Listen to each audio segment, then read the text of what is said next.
Good morning class. मैं Mohan Kumar Singh, BCA department, RSS science college Sitamarhi से Java के इस वीडियो लेक्चर सेशन में आप सभी का बहुत बहुत वेलकम है।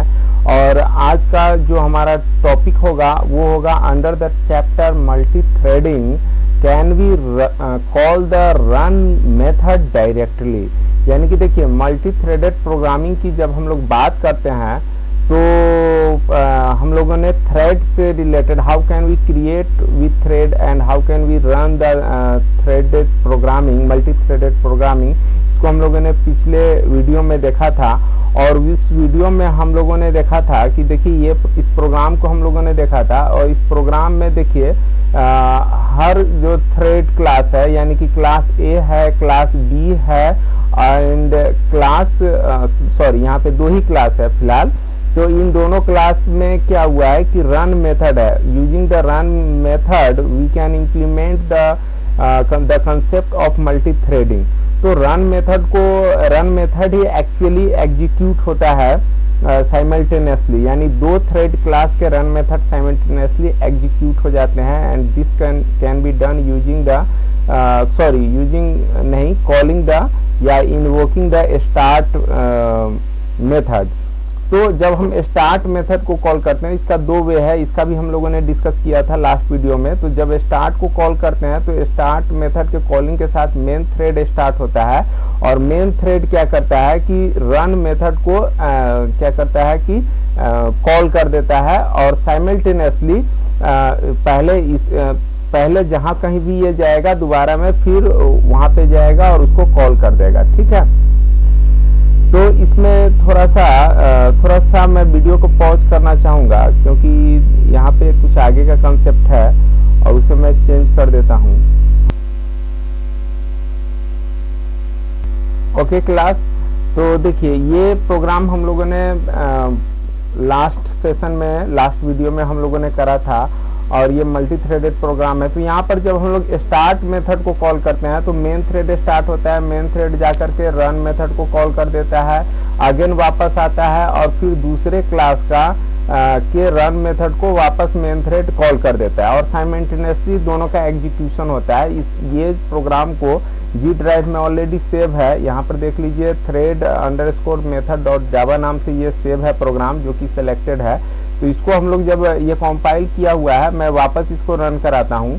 तो यहाँ पर देखिए क्या हो रहा है कि जब मैंने इसको रन कराया तो यहाँ पर थ्रेड ए एग्जीक्यूट हुआ है और फिर थ्रेड बी हुआ है, लेकिन जब दोबारा एग्जीक्यूट कराता हूँ फिर से, तो फिर से ए और बी दे रहा है, फिर से मैं करा रहा हूँ, ये बार बार ए बी ही अभी दे रहा है। लेकिन इससे प्रीवियसली जब मैं इसे एग्जीक्यूट कराया था फर्स्ट टाइम पे, तो यहाँ पर देखिए ए का ये ऊपर वाला सबसे फर्स्ट वाला एक सेकेंड, हाँ यहाँ पे देखिए, तो ए थ्रेड से पहले एग्जीक्यूशन हुआ, फिर बी से हुआ, फिर ए से हुआ, फिर ए से हुआ, फिर बी से हुआ, फिर ए से हुआ, फिर बी का 1 से लेकर के 5 तक किया और बी थ्रेड से एग्जिट होने के बाद फिर ए थ्रेड का last statement a I equal to 5 execute किया और फिर थ्रेड ए से भी एग्जिट हो गया।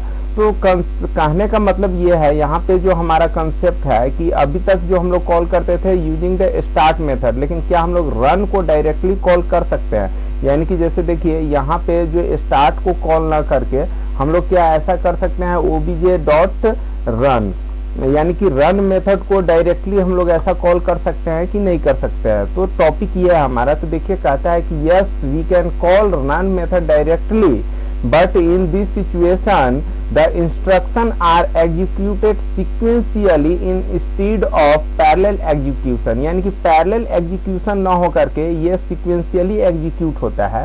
तो इस टॉपिक को चलिए हम लोग समझ लेते हैं क्या कहता है। देखिए, we must remember whenever a run method is invoked by the start method, यानी कि run जब भी कॉल होता है स्टार्ट मेथड से, the thread start in separate call stack, यानी कि जो कॉलिंग करने का जो स्टैक है वो क्या होता है कि सेपरेट कॉल स्टैक में रन जो है स्टार्ट हो जाता है। To understand this process consider the following diagram. देखिए, जैसे ही हम लोग जब न्यू बॉर्न स्टेट में आता है, यानी कि जैसे ही हम लोग ऑब्जेक्ट बनाते हैं और स्टार्ट मेथड को कॉल करते हैं, तो eight that time main thread जो है, ये वाला जो है, ये मेन थ्रेड स्टार्ट होता है।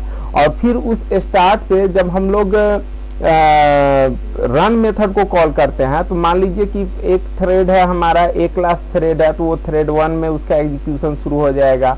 अगेन जब उसी के साथ हम लोग दोबारा कॉल करते हैं दूसरे थ्रेड के रन मेथड को, तो दूसरा भी स्टार्ट हो जाता है। साइमल्टेनियसली जब फिर से कॉल किया तो तीसरा थ्रेड का भी रन मेथड का एग्जीक्यूशन स्टार्ट हो जाता है, यानी साइमल्टेनियसली पैरेलल स्टार्ट हो जाता है। 3 कॉल स्टैक जो है वो क्रिएटेड होता है, तीनों कॉल स्टैक एक साथ एग्जीक्यूशन उसका स्टार्ट हो जाता है।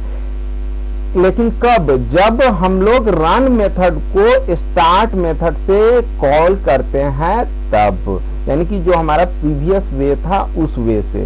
यदि हम लोग वे को चेंज कर दे, दैट इज कि by invoking run method directly from main method, यानी मेन मेथड से डायरेक्टली हम लोग रन को यदि कॉल करते हैं, तो कहता है cause the corresponding thread to go into current call stack that of main thread. इस बात को समझिए कि अगर डायरेक्टली कॉल करेंगे तो इस सिचुएशन में क्या होगा कि यहाँ पर जो मेन थ्रेड जो हमारा होगा उसी कॉल स्टैक एक ही रहेगा, ठीक है।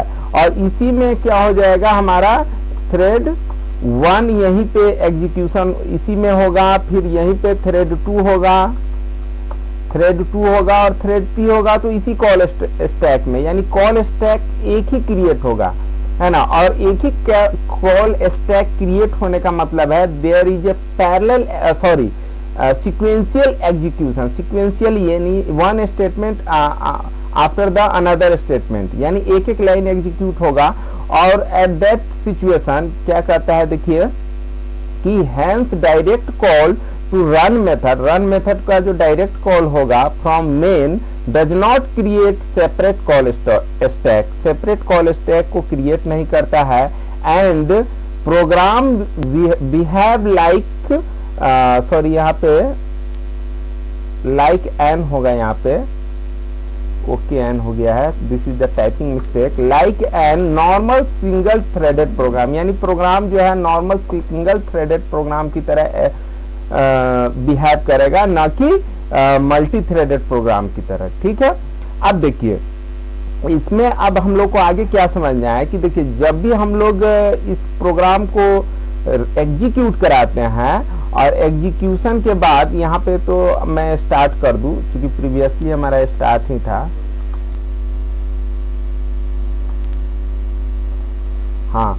तो जब भी हम लोग स्टार्ट मेथड को कॉल करते हैं तो स्टार्ट मेथड क्या करता है, बाय डिफॉल्ट जो है रन को कॉल कर देता है। और रन जब कॉल हो गया एक बार तो हम लोग देख रहे हैं कि ये तब तक एग्जीक्यूट होता है जब तक कि अपने स्टेटमेंट फाइनली लास्ट स्टेटमेंट को एग्जीक्यूट ना कर दे।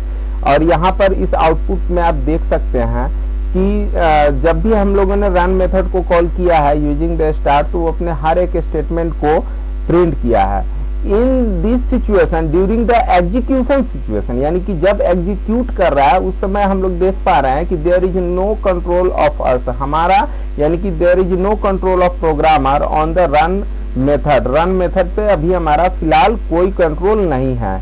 तो क्या हम लोग इस पे कंट्रोल कर सकते हैं? तो आइए देखते हैं टॉपिक्स को, में आगे चलते हैं। कहता है कि in earlier program of thread example we have seen, हम लोग देख चुके हैं, once the start method call to the run method occupied the processor, run method processor को ऑक्युपाइड करता है। And there is no control of programmer on thread execution, thread के execution पे प्रोग्रामर का कोई कंट्रोल नहीं होता है। And it will execute until the run method finished is last statement, जब तक रन मेथड अपना लास्ट स्टेटमेंट को एग्जीक्यूट नहीं कर लेता तब तक वो एग्जीक्यूट होते रहता है।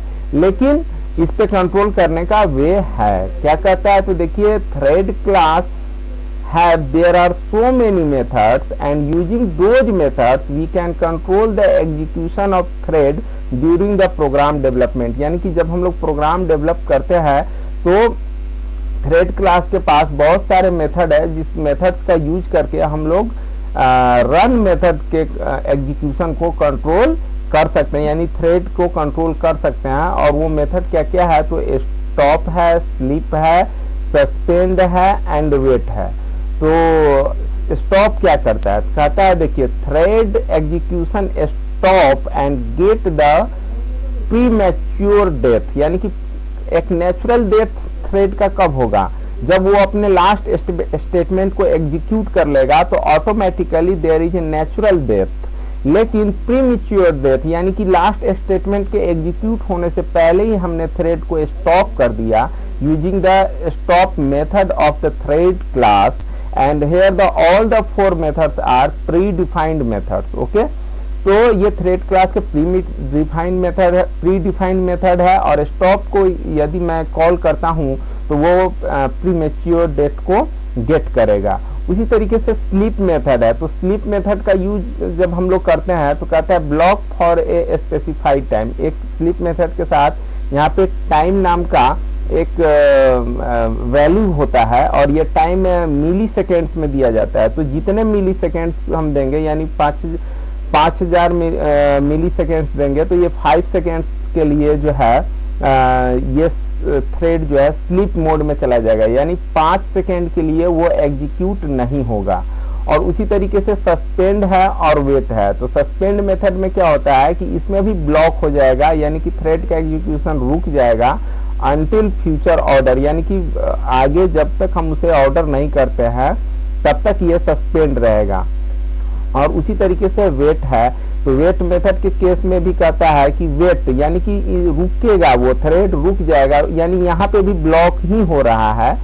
और अनटिल सर्टेन कंडीशन अकर, यानी कुछ एक कंडीशन हम लोग चाहते हैं, वो कंडीशन जब अकर हो जाए, वो जब ऐसा कंडीशन आ जाए तब वेट मेथड जो है ऑटोमेटिकली जो है क्या हो उस थ्रेड पर से जो है रिमूव हो जाए और थ्रेड का एग्जीक्यूशन स्टार्ट हो जाए। तो इन मेथड्स का जो इम्प्लीमेंटेशन है वो हम लोग नेक्स्ट वीडियो में देखेंगे। And at that time there is concept of life cycle of thread, यानी थ्रेड के लाइफ साइकिल को हम लोग देखेंगे और लाइफ साइकिल के साथ साथ हम लोग इस प्रोग्राम को भी इन मेथड्स के इम्प्लीमेंटेशन को भी देखेंगे। वैसे मैं बता दूं जैसे स्टॉप मेथड को यदि कॉल करना हो हमें तो just the thread name and stop method separating by the dot operator, यानी डॉट ऑपरेटर से सेपरेट करके थ्रेड का ऑब्जेक्ट जो भी बनाया हमने और स्टॉप को कॉल करने पे वो प्रीमैच्योर डेथ गेट करता है। ठीक है, तो चलिए मैं उम्मीद करता हूं कि ये जो टॉपिक मैंने समझाने का प्रयास किया है आप बहुत अच्छी तरीके से समझ गए होइएगा। और इसी के साथ मैं अपना वीडियो एंड करता हूं। आपने मेरा वीडियो देखा इसके लिए बहुत बहुत धन्यवाद।